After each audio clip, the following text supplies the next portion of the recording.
Hey, how's it going? Shaggy from the Order of Mithril here, and today we're going to do a random review of Battletoads, the 2020 release. Now, I know I've said this quite frequently on the other review videos that I've done, that I've been playing games since the original Nintendo. I've even played a couple of Atari games here and there, but I love the old retro games, the Metroidvanias, the platformers, the side-scrollers, the 8-bit and 16-bit graphic games. So when they announced that Battletoads was coming back, I was extremely excited about it, and I'm happy that they did it. So I'm going to go ahead and tell you that I may be a little biased on this one.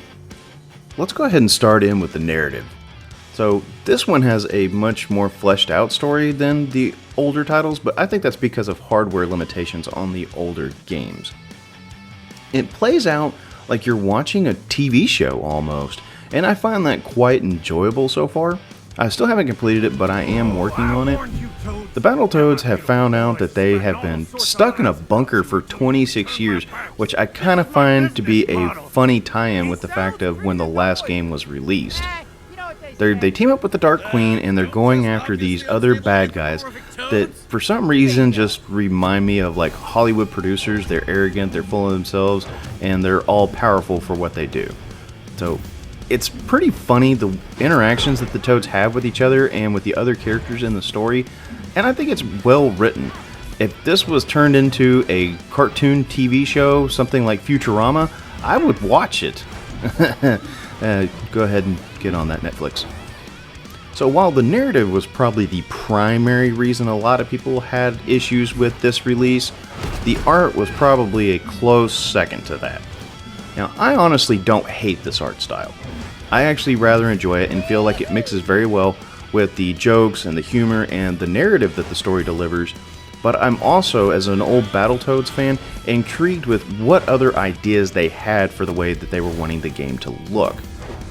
A lot of people complain that it looks too much like a Nickelodeon TV show, and while I feel like they kind of have a point, I'm gonna go ahead and also say that I don't mind the bright, vibrant colors. So listening to the audio in this game has given me no small amount of pleasure. I'm just gonna go ahead and be upfront about that right now. The music that they supply for each interaction that's going on in the game is great. When you're in a battle, you have a battle track. And I'm going to go ahead and point out one small itsy bitsy thing here.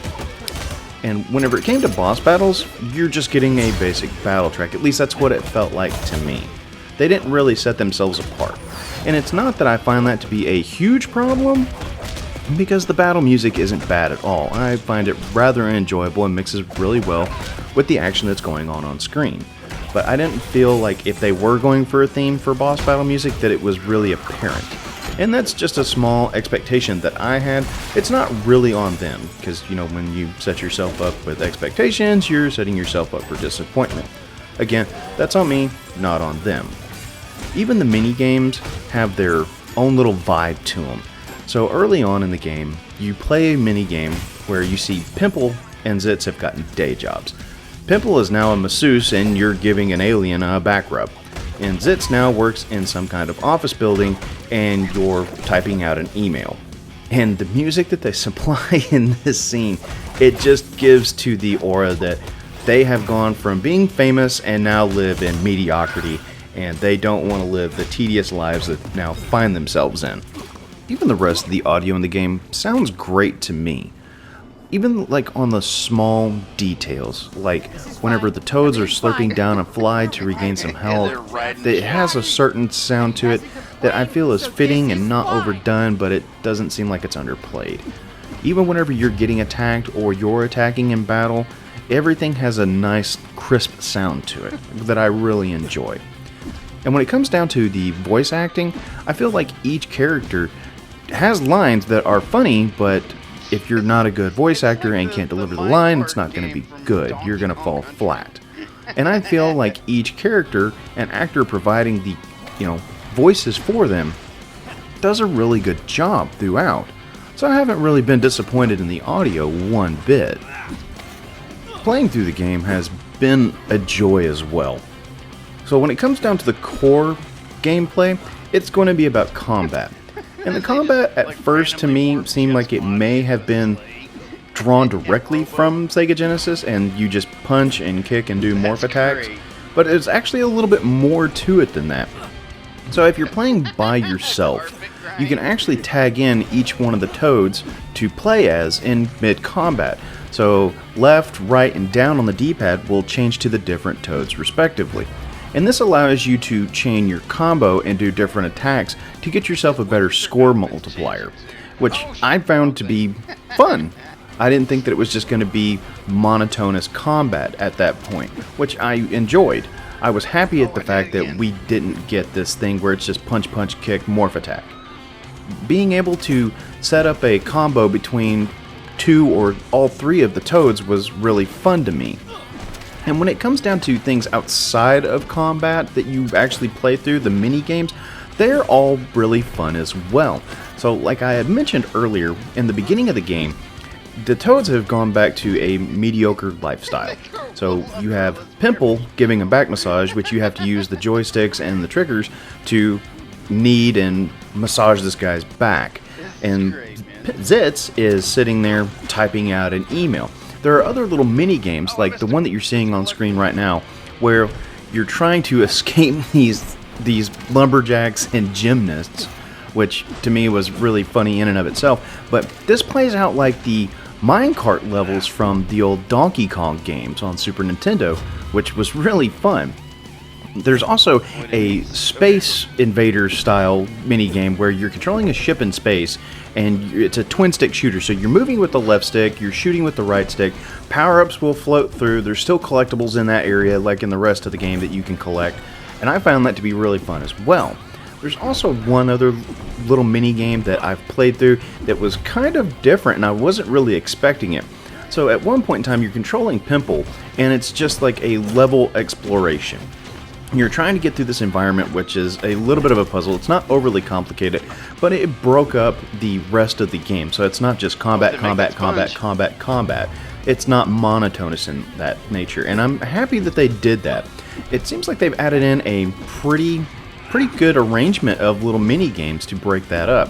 One little thing that I also really enjoyed for the mini games is at one point in time in the game, you're actually going to play paper, rock, scissors, but with a Battletoads spin.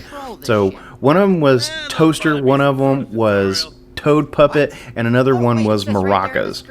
Don't ask me which is supposed to represent what for paper, rock, scissors, but it's there, and I found it pretty funny the way that they did it. Even though I have yet to complete the game, I'm going to go ahead and talk about replayability. And the reason I'm going to do that is because I feel like it's an important part of any time that you're going to be putting money down on a product in the video game world. Now this isn't going to have the traditional replay value that you're going to see from games that have multiple endings or different choices that you make throughout. It's going to be one of those games that comes from the old era of gaming. You're going to play through it because you want to challenge yourself on a harder difficulty, or just because you enjoyed the game as a whole, which I think they've done a really good job overall to warrant some level of replayability. So with that said, I'm going to go ahead and say that it has a pretty decent replay value. Going with my traditional rating system, I'm going to go ahead and rate this one as a must play.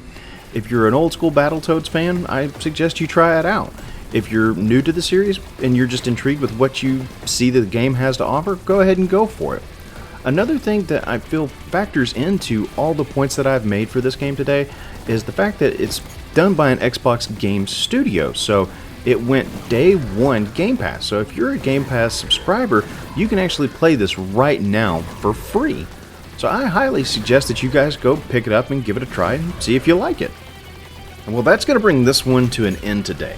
But before I go ahead and leave, I'm going to ask you guys to jump down in that comment section below and let me know what you thought of Battletoads if you've played it, and if you haven't, if you're just not interested in it, and also what you would like me to review next on this channel.